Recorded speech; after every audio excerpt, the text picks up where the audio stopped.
গাজাবাসীর জন্য সাক্ষাৎ যমদূতের ভূমিকায় থাকা ইসরায়েল এবার টের পাচ্ছে মৃত্যু আতঙ্ক কাকে বলে। গাজায় যারা দিনের পর দিন বোমা বর্ষণ গুলিবর্ষণ করেছে, আজ তাদেরই ঘরে চলছে ভয়াবহ দাবানল। ইসরায়েল পুড়ছে, মানুষ পালাচ্ছে।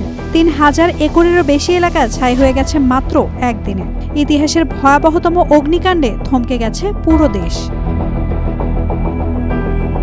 জেরুজালেম থেকে আগুন ছড়িয়েছে তেল আবিবের দিকেও। নেভেশালম, ইশতাওল, ইয়ারমিথ জ্বলছে একের পর এক জনপদ। ইসরায়েলের জরুরি বিভাগ বলছে, বাতাসের তীব্রতা এবং শুষ্ক আবহাওয়ার কারণে আগুন নিয়ন্ত্রণে আনা প্রায় অসম্ভব হয়ে উঠেছে।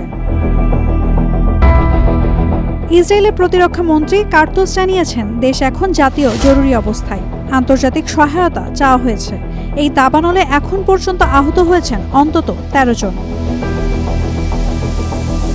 বন্ধ করা হয়েছে তেল আবিবগামী মহাসড়ক রুট ১ ও ৩।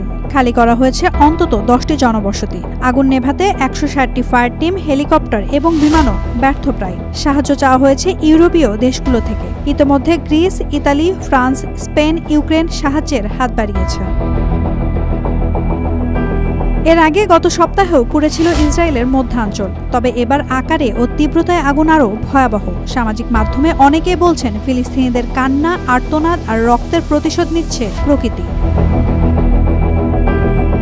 জেরুজালেম, তেল আবিব, ইশতাওল, ইসরায়েলের অভ্যন্তরে ভয়াবহ আগুন যেন কাঁপিয়ে দিচ্ছে সেই শক্তিকে যারা নিজেদের অবিনাশী মনে করত। আগুন থামলেও ক্ষত কি সহজে মুছে যাবে? Naomi Nasrin, Daily Sun. For more updates, follow us on Facebook, subscribe our YouTube channel, get the latest update on www.daily-sun.com.